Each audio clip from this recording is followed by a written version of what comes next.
welcome back to the Quantum Soul. Have you ever thought about the possibility that maybe everything you see around you... Like your hands. Yeah, like our hands. Everything. Everything. Yeah. Maybe it's all just a projection. Kind of like a... Like a hologram. Exactly, a hologram. Three-dimensional image, but coming from a two-dimensional source. It's a pretty mind-bending idea, right? And Yeah. that's what we're diving into today, the holographic universe. So it sounds kind of like science fiction. It does, right? But there are actual serious researchers and physicists and neuroscientists who are really exploring this theory. People who are really trying to understand the biggest mysteries of the universe and the human mind. And we're talking about a reality where separation may be just an illusion. Where ultimately we are all interconnected on a fundamental level. So that's a pretty big shift from the traditional scientific view. It really is. So where do we even begin? Well, let's start with why some physicists thought we needed a new model in the first place. Okay. Think about just the vastness of space. All those galaxies. Yeah, all those galaxies and stars. It is kind of humbling. Incredibly humbling. When you really start to think about it, it makes you wonder if the way we've been looking at things... This materialist view. Yeah, like everything's made of these separate little particles. Solid, separate things. Yeah, if that's really the whole picture. Right, because there's so much that view can't quite explain. Exactly, like, near-death experiences. People have these profound spiritual insights sometimes. Or even just something like the placebo effect. Where your beliefs seem to actually impact your physical reality. It's wild. Yeah.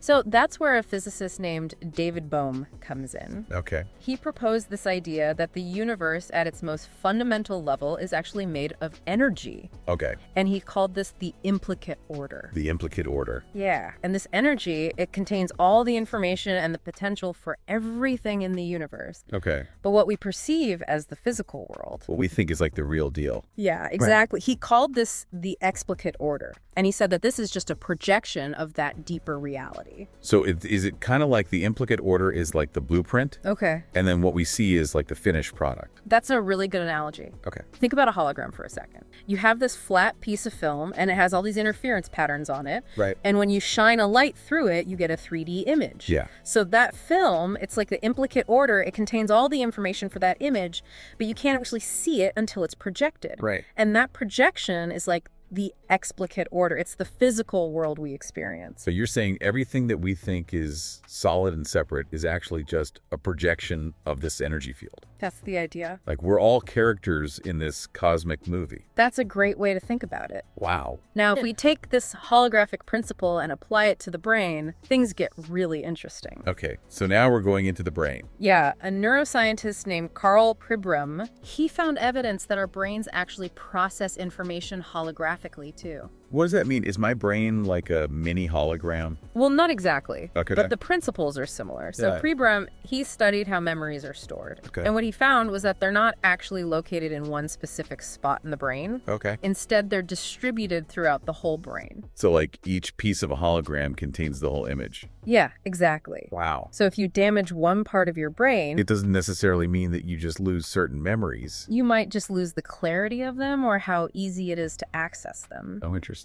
So this holographic model of the brain has really big implications for how we understand consciousness memory. And even things like learning. Yeah, creativity, all of that. It's suggesting that our brains are way more dynamic and interconnected than we maybe thought before. Absolutely. This is really challenging what I thought I knew about my own brain. Yeah, it's pretty amazing stuff. Yeah. But I can see how this idea about the brain connects to the larger idea of the holographic universe. Right. Like if our brains function holographically. And we're a part of this universe. Right. It's not so crazy to think that maybe the universe itself operates in a similar way. And that could help explain some of the things that traditional science has had a hard time with. Exactly. Yeah, Well, think about near-death experiences. Okay. People who have them, they often talk about feeling this incredible sense of peace and interconnectedness. Yeah. Like they're accessing knowledge that they wouldn't normally have. Right. And in the holographic model, it's possible that what they're experiencing is a glimpse into that implicate order. So that deeper level of reality. Yeah, the one that isn't bound by time and space. Oh, that's starting to make sense. Good. But what about things like psychic phenomena? Like telepathy or precognition? Yeah. Does the holographic model give us any insights into that? Absolutely. If our minds are all part of this interconnected field of consciousness, We're all connected. yeah, it's conceivable that we could communicate with each other directly. Without needing like physical signals or anything. Right. Imagine we're all on the same cosmic Wi-Fi network. Yeah. So instead of information traveling from one brain to another, It's already there. it's already present in that field of consciousness. We just need to figure out how to tune into it. Wow. And if time itself is holographic, Right. then getting information from the past or the future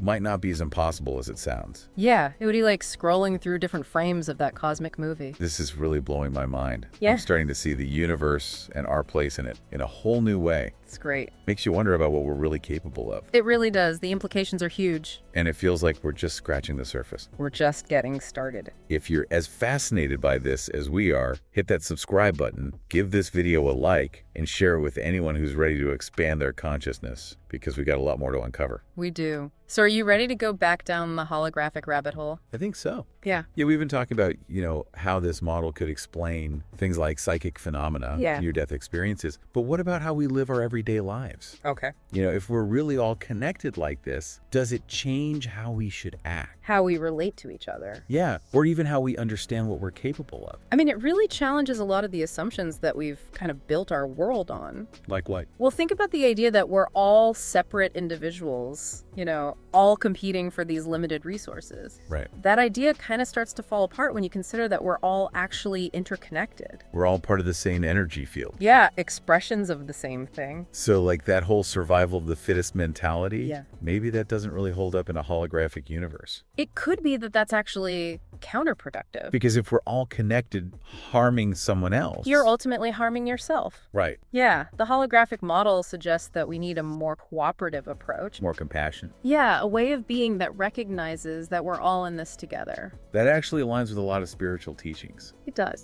Things that emphasize compassion and unity and oneness. Absolutely. But how does this holographic view change how we think about spirituality in general? Well, it kind of challenges this idea that there's a God who's separate from us. Like out there somewhere. Right, this external God, if consciousness is fundamental to the universe. Which is what the holographic model suggests. Yeah, then maybe divinity isn't out there. But it's part of everything. Yeah, woven into the fabric of reality itself. So instead of God being separate from the universe, could God actually be the universe? Or even more accurately, the Yeah. consciousness that permeates and animates the universe. Wow, that's a pretty big idea. It is. And it's something that you find in a lot of mystical and spiritual traditions. It's a common thread. Yeah, that we're all inherently connected to this divine consciousness. Like we're all part of this grand cosmic play. That's beautiful. It is. But, that's pretty different from what most people in Western cultures have been taught about God. It's a different way of looking at things. So does that mean that traditional religions are wrong? I wouldn't say wrong, Nope. maybe just incomplete. Okay. The holographic model doesn't necessarily contradict what different religions teach, Right. but it might offer a broader framework for understanding them. Okay. It suggests that all these different spiritual paths Yeah. could actually be different ways of accessing the same underlying reality. I like that it's a more unified and inclusive approach to spirituality. It is. And it also implies that we have a lot more power than we might think. Yeah, because if we're all expressions of this universal consciousness, Right. then we have the potential to tap into that power. And make a real difference in the world. Absolutely. But that's a big if. Yeah. How do we actually tap into that power, into this holographic reality? I mean, it can sound very theoretical, It does. but there are tools and practices that can help us. Well, meditation is a really powerful one. Okay. It helps quiet the mind and tune into those subtle energies. So by being more mindful. Yeah, we can start to perceive that interconnectedness that's always there. But it's hard to see when our minds are racing. Yeah, it gets drowned out by all the noise. So it's about shifting from thinking to observing. Yeah, just noticing those thoughts and feelings without getting swept away by them. That sounds simple, It does, right? but it's not always easy. Our minds love to wander. They do. Yeah, getting caught up in the past or worried about the future. It's like a default setting. But like any skill, mindfulness takes practice. So the more we practice bringing our attention back to the present moment, The stronger that muscle gets. Yeah. And then we start to see things differently. we start to see the interconnectedness. The synchronicities, the beauty that was always there. Yeah. We were just too distracted to notice. This reminds me of something you mentioned earlier about a turning point in human history. What exactly is that, and how does it relate to all of this? Well, there's this idea that we're at a critical point in our evolution Okay. where enough people are waking up to their interconnectedness. And their potential. Yeah, and that this is creating a ripple effect. Like a shift in consciousness for everyone. Exactly. It's not just about individual awakening. It's a collective thing, Yeah, like we're reaching a critical mass. where the old ways of thinking just aren't working anymore. Right, and a new way of being is starting to emerge. That's exciting, It is. but it's also a little bit intimidating. Yeah, because if we're all connected, Our choices really matter. they do. It means we have to be more conscious about how we live. More responsible for our thoughts and actions. Absolutely. It's like we're all co-creating the reality that we experience. And that's a powerful realization. It is. It makes me think about what I want to contribute to this new reality. Yeah, This is definitely a lot to process. I know. It's a lot to take in. It's an amazing journey. It is, and we're just getting started. If you're feeling inspired to explore this, further hit that subscribe button, give this video a like, and share it with anyone who's ready to expand their consciousness. Spread the word. Stay tuned for part 3 of our exploration of the holographic universe, where we'll delve even deeper into the implications of this mind-blowing theory. Okay, so we've covered a lot of ground in this deep dive into the holographic universe. We have. You know, we've talked about the science behind it. The implications for consciousness, spirituality, all of that. Yeah, but now I'm wondering, how can we actually use this understanding in our everyday lives? That's the big question, right? Yeah. How do we make this practical? Exactly. Well, one of the most powerful things about the holographic model Okay. is that it suggests our thoughts, beliefs, intentions. They all have a much bigger impact on reality than we might think. So we're not just these passive observers. No, not at all. We're actually shaping our reality. If we're all interconnected at this fundamental level, Right. then our inner world, Our thoughts and feelings. all of that, it's not separate from the outer world. So instead of feeling like things are just happening to us, Right. we actually have some control. We have the power to shape our experience Okay, so it's like we're each projecting our own holographic reality. based on our internal blueprint. That's a powerful concept, Is. but it's also kind of a lot of pressure. Because if our thoughts are creating our reality, we better be careful what we're thinking. Exactly. But it's also incredibly liberating How so? because it means we're not at the mercy of outside forces. Okay. We have the power to choose our thoughts, to cultivate positive emotions, to focus on what we want to create. This reminds me of the placebo effect, Oh yeah, good example. where people's health actually improves just because they believe they're getting a powerful treatment. Even if it's just a sugar pill, Yeah. So in a holographic universe, the placebo effect isn't some weird anomaly. right, It's actually showing us how powerful belief can be. how our beliefs can directly impact our physical reality. Exactly. So how do we actually harness this power consciously? That's the key, right? Yeah. What are some practical things we can do to align our thoughts and intentions with the reality we want to create? Well, one really powerful practice is visualization. Okay. Creating those vivid mental images of what we want to experience. Like we're planting seeds in the field of consciousness. Exactly. The more we focus on those images, the more energy we give them and the more likely they are to manifest. That sounds a lot like the law of attraction. Yeah, there are definitely some similarities there. Okay. But the holographic model gives us a scientific reason why those practices might work. So it's not just wishful thinking. It's about tapping into the creative power of consciousness. But what about when things are tough? Yeah, life isn't always sunshine and rainbows, right? Exactly. It's easy to talk about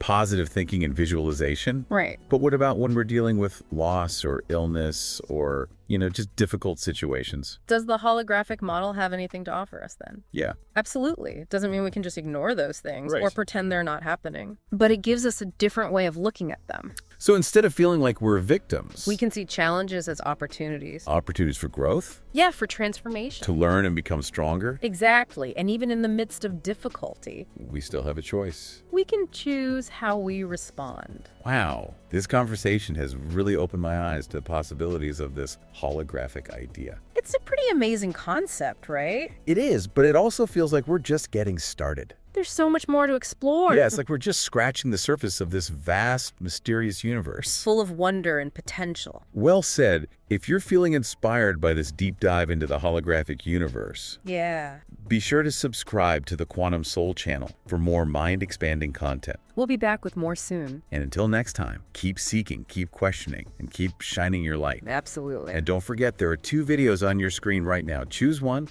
and continue your journey.